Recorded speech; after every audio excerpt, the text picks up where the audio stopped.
Pendant qu'elle oublie, je veux tout me rappeler. Même si désormais, son regard peut être vide, je veux me rappeler que ses yeux m'ont autrefois regardé avec tendresse, colère, amusement, inquiétude. Elle va tout oublier, c'est irréversible. Alors c'est décidé, cher journal, moi, je vais tout me rappeler.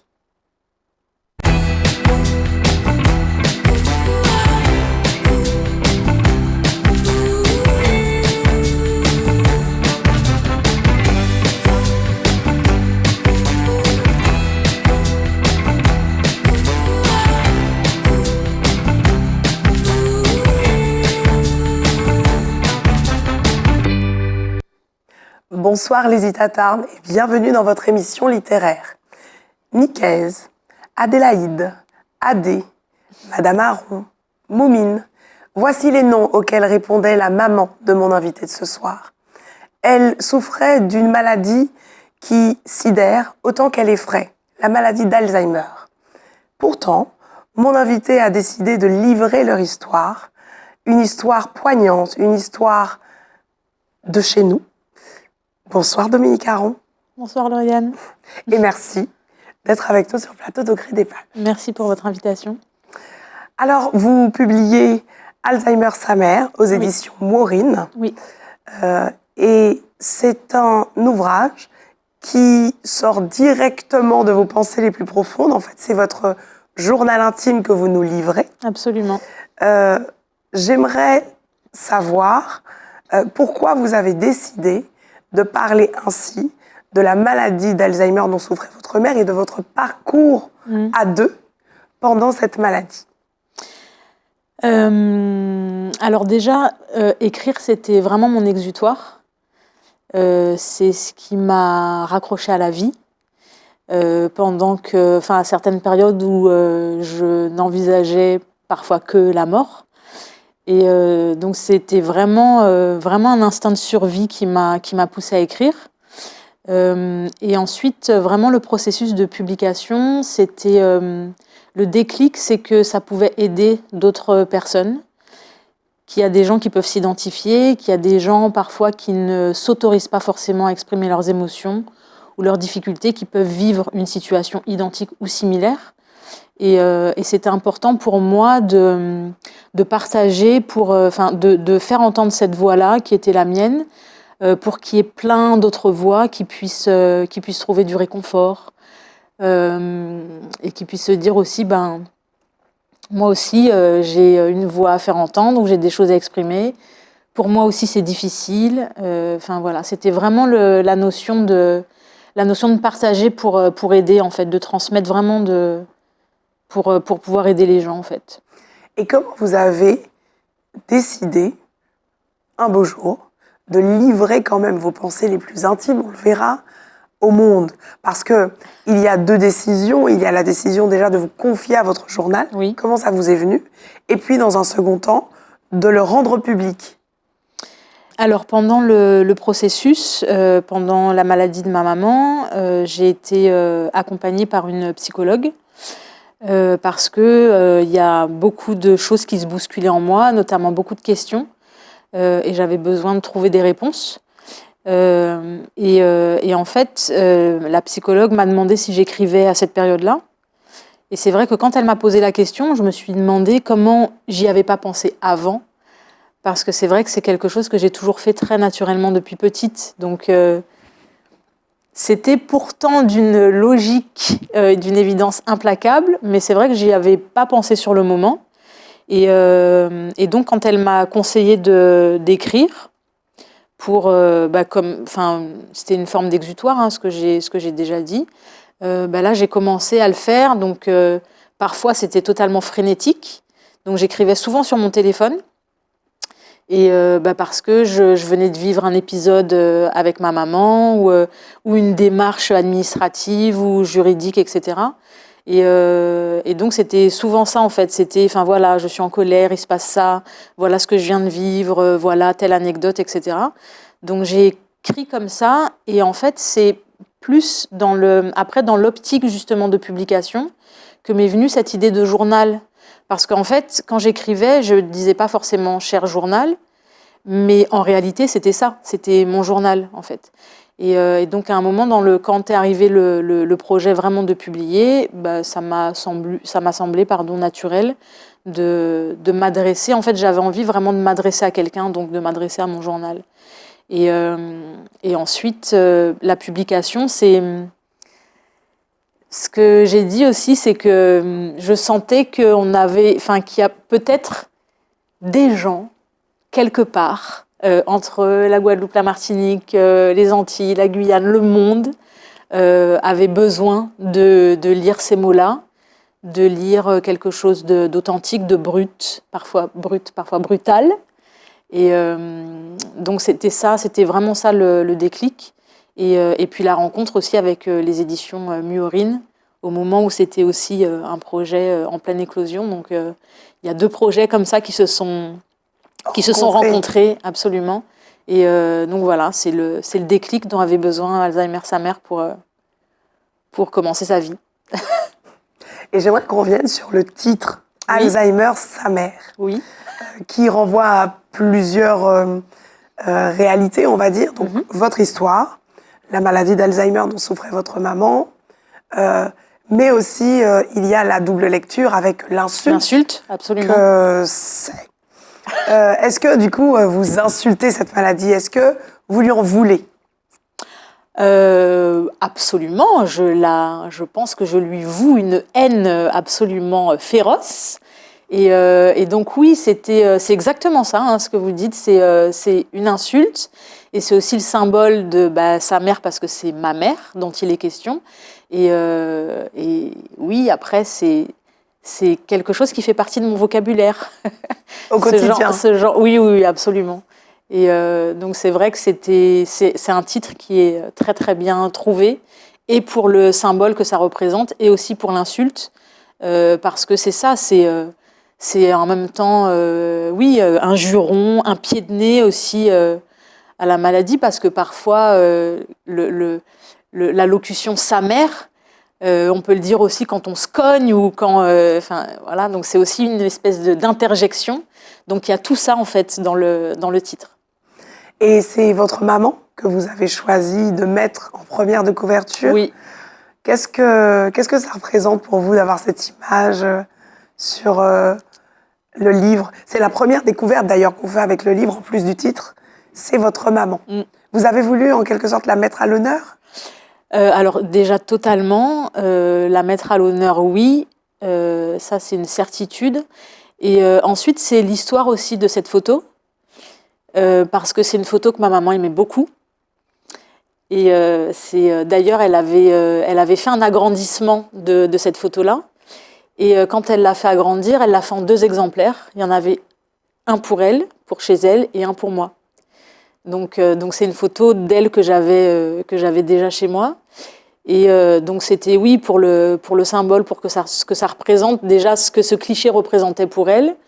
Et puis j'aime bien aussi le fait qu'elle soit très jeune sur cette photo. Elle a quel âge à peu près là? Elle a 19 ans sur cette photo. Ah oui, toute jeune. Elle est vraiment très très jeune, donc à des années-lumière de m'imaginer moi, déjà, et donc à des années-lumière d'imaginer tout ce qu'allait être sa vie pour les années à venir. Et donc voilà pourquoi, pour toutes ces raisons, c'était important pour moi de mettre cette photo-là. Et puis en plus, voilà, elle est très très belle.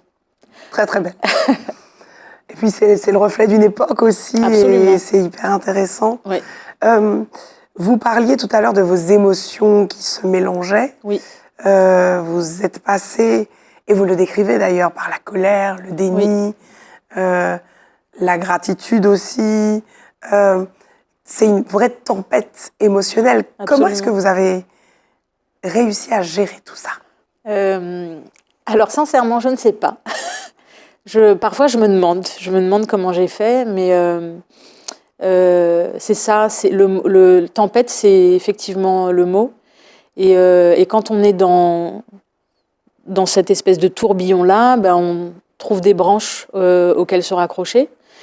Le livre, écrire en tout cas, c'était l'une des branches que j'ai trouvées.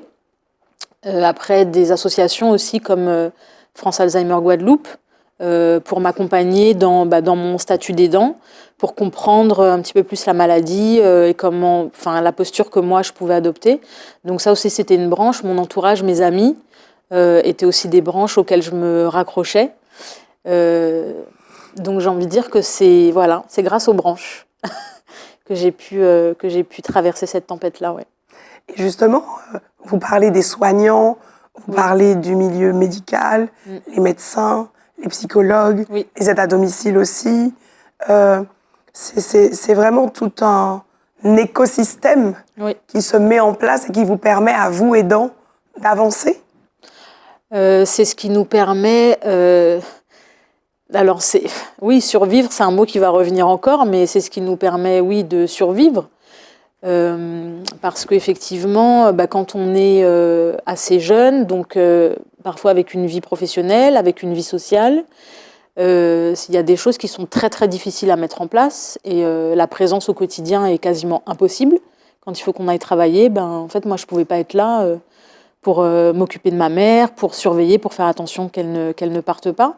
Donc oui, c'est ça, hein, c'est vraiment un écosystème avec les avantages et les inconvénients, parce que parfois sur le papier, il y a plein de gens pour nous aider, et puis quand on est sur le terrain, après ça peut s'avérer un petit peu plus difficile à mettre en place. Mais en tout cas, oui, il y a énormément d'interlocuteurs et d'acteurs qui interviennent quand on devient aidant, effectivement, surtout, en tout cas pour ce que je connais, d'une maladie neurodégénérative.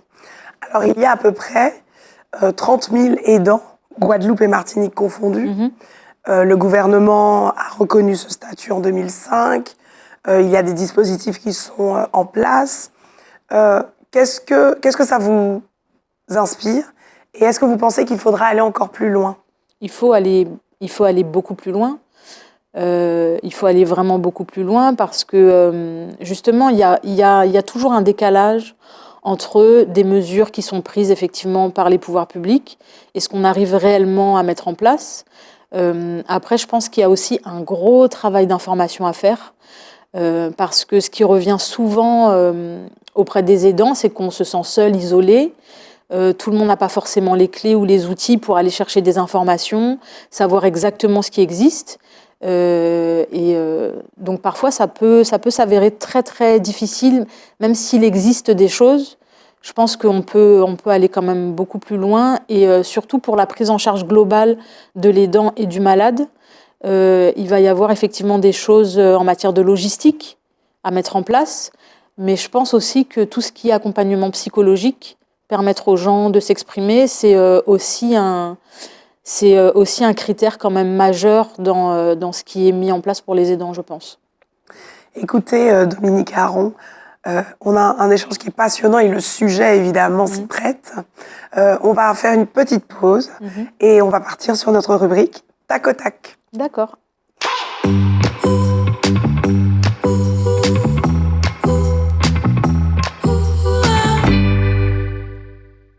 Alors, je vous explique le principe. Je vous pose des questions vraiment du tac au tac. Vous me répondez sans réfléchir, de manière spontanée. D'accord. Un mot pour décrire la maladie d'Alzheimer. Atroce. Un mot pour vous décrire vous. Authentique. Une anecdote sur l'écriture du livre.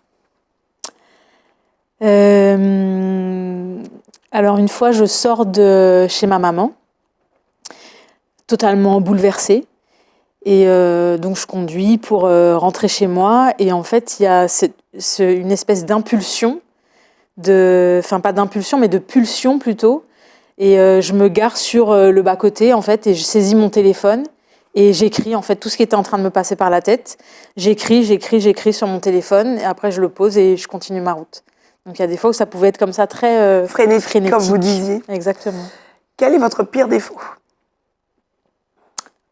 C'est de penser que je n'en ai pas, peut-être. Pas mal. Votre livre de chevet en ce moment, ou ce que vous lisez en ce moment? En ce moment, je lis Là où les chiens aboient par la queue, d'Estelle Sarabul, si je ne me trompe pas. Ok. Ouais. Votre dernier concert? Je ne me rappelle plus. Euh, je m'en rappelle plus. C'est pas grave. La personnalité que vous aimeriez rencontrer. Alicia Keys. Pourquoi? Pour son énergie, simplement pour avoir l'occasion de lui dire merci pour toutes les émotions qu'elle me procure à travers sa musique. Vous êtes plutôt chocolat blanc ou chocolat noir? Noir. Thé ou café? Thé. Zouk ou dancehall? Les deux. Pas difficile, les deux. Les deux. Ok. La dernière fois que vous vous êtes mise en colère? Il y a quelques jours. Une insulte qui vous caractérise, que vous dites souvent, ou qui est peut-être un réflexe presque. Putain de sa mère. Ah. On y est. Et je vais finir par un proverbe qui vous caractérise. Je dirais... Alors, je sais pas si c'est un proverbe, mais comme il est écrit sur mon t-shirt, je dirais l'amou pakamo. Alors, quand même, je ne peux pas m'empêcher de vous demander un petit peu plus. Je déroge un petit peu à la règle, les tata, vous me pardonnerez. Dites-nous-en un petit peu plus. Oui, avec grand plaisir. En fait, avec les éditions Murine, on a imprimé un marque-page à offrir aux premiers lecteurs, aux premiers acheteurs d'Alzheimer sa mère. Et en fait, on réfléchissait à un message qui puisse symboliser aussi un petit peu tout ce que contient le livre et tout ce qu'il représente. Et donc, il y a eu plusieurs propositions. Et celle que j'ai retenue, en fait, c'était « L'amour ne meurt jamais ». Et j'ai voulu la mettre en créole, en fait. Et donc, ça a donné « L'amou pakamo ». Et je trouve que ça représente extraordinairement bien toute l'essence de ce livre-là et ce qui en découle aussi, quoi. En fait, l'amour, je pense que c'est vraiment au cœur de tout, en fait, de ce qui nous motive. Donc, voilà. Eh bien, merci beaucoup, Dominique Aron. Merci à vous. Merci, les Itata, d'être avec nous et de partager ce beau moment avec nous. On poursuit avec la rubrique « Je kiffe mon livre ».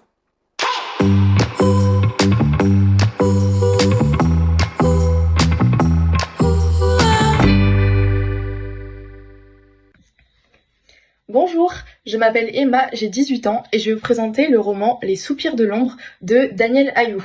Alors, c'est l'histoire d'une fille qui s'appelle Harmonie, qui vit à Montréal, donc au Canada. Et au début du livre, elle fait un cauchemar qui la laisse assez perplexe. Et on apprend en fait que c'est un cauchemar assez récurrent qu'elle fait depuis un moment déjà. Tout au fil du livre, on va apprendre donc pourquoi elle fait ce cauchemar. On va se pencher sur ses relations avec ses parents. Donc on voit qu'elle a une très bonne relation avec son père, alors qu'avec sa mère, elle a justement une très mauvaise relation. Ça se passe pas bien entre elles. On en apprend au fur et à mesure sur sa vie, sur ses amours. En fait, le livre, il se déroule au fur et à mesure de sa vie. À chaque fois, il y a les dates et elle grandit donc au fur et à mesure du livre. Donc on va suivre sa vie de près et c'est super intéressant. Et à la fin du livre, c'est très émouvant parce qu'on apprend donc pourquoi en vérité elle faisait ce cauchemar. On apprend des belles choses sur sa vie que sa famille lui avait cachées et donc du coup voilà, la fin elle est très émouvante. Ce livre il est très intéressant, il nous en apprend beaucoup justement sur la psychologie, sur l'enfance, l'évolution dans l'âge adulte, etc. Donc je vous conseille de le lire. Au revoir. Merci beaucoup, Emma. Je me retourne vers vous, Dominique Aron. Qu'est-ce que ça vous inspire, cette jeunesse qui lit, qui s'informe par la lecture? Déjà, je trouve ça vraiment très, très encourageant. C'est formidable. Parce que c'est vrai que la lecture, ça permet de vivre tellement de choses et d'apprendre tellement de choses. Et je suis très touchée par le témoignage d'Emma, parce que ça parle d'histoire de famille, ça parle de relations avec une maman, ça parle de sentiments, d'émotions, de choses qu'on découvre au fur et à mesure. Et donc ça m'a beaucoup parlé en fait. Donc je note Les Soupirs de l'ombre. Ah, donc dans votre pile à lire. Totalement. Ah, oui, merci, ça donne Emma. envie. Ça donne merci envie. beaucoup. J'aimerais savoir, là on arrive au terme de l'émission, quel est le message que vous aimeriez faire passer aujourd'hui aux aidants qui font face à la situation à laquelle vous avez fait face pendant plusieurs années? Qu'est-ce que vous aimeriez leur partager aujourd'hui? Alors pour moi, le plus important, c'est de leur dire qu'ils ne sont pas seuls. parce que vraiment la solitude, même parfois quand on est... Moi c'était particulier parce que je suis pas issue d'une fratrie, je suis enfant unique, j'ai pas de noyau familial, mais parfois même ceux qui sont dans un noyau familial ou en couple ou issus de familles nombreuses ressentent ce sentiment-là et c'est parfois très très lourd, ce sentiment de solitude, d'avoir l'impression vraiment qu'on est seul au monde. Et vraiment, je pense que le plus important que j'aimerais leur dire, c'est ça, c'est qu'ils ne sont pas seuls, de regarder un petit peu autour ce qui se passe, parce qu'il se passe quand même beaucoup de choses. Et ouais, je pense que c'est ce que je leur dirais en premier. Ils ne sont pas seuls. Et j'aimerais vous demander quel est votre coup de cœur du moment. Qu'est-ce qui vous inspire? Qu'est-ce qui vous fait vibrer? Vous nous avez parlé, alors j'ai noté de la musique tout à l'heure avec Alicia Keys. Est-ce que vous avez un coup de cœur de ce type-là ou faites-nous rêver? Ben, en ce moment, oui, c'est vrai que j'ai un coup de cœur qui est musical, pour le coup, d'un jeune artiste qui s'appelle Robin. Et en plus, j'ai cru comprendre qu'il a des origines martiniquaises. D'ailleurs, il était en Martinique il n'y a pas très longtemps, à en croire ses stories sur ses réseaux. Et en fait, c'est un artiste que j'aime beaucoup, que j'ai découvert il y a quelques mois avec sa participation au concept Colors. Et en fait, j'aime beaucoup parce que je trouve qu'il navigue très naturellement et très aisément entre différents styles de musique. Il joue de la trompette en plus, donc c'est quand même assez atypique. Et c'est en même temps très intéressant parce que ça apporte beaucoup, je trouve, de corps à sa musique. Et moi, j'aime beaucoup ce qu'il propose, j'aime beaucoup ses textes. Et en fait, à l'écoute, là, il a sorti un album récemment. Et ça m'a procuré beaucoup d'émotions. Et en fait, mais toujours, moi, je suis vraiment très, très sensible à ça. Et c'est vrai que souvent, quand j'ai un coup de cœur pour un artiste notamment, donc ça peut être du cinéma, de la chanson, de l'écriture, c'est que vraiment, c'est quand ça me touche vraiment et que ça me procure des émotions, que ça me fait rire, que ça me fait pleurer. Enfin voilà. Donc en ce moment, je dirais Robin. Robin. Oui. Eh bien, salut à toi, Robin, si tu nous écoutes. Merci beaucoup, Dominica Aron, d'être venue nous parler de votre histoire sur le plateau d'Au gré des pages. Et j'ai envie de terminer cette émission en disant l'amou pakamo. C'est une belle conclusion. Oui, très belle. Merci beaucoup. Quant à vous, les Itata, merci de nous avoir suivis. Et puis, je vous dis à très bientôt pour de nouvelles aventures littéraires.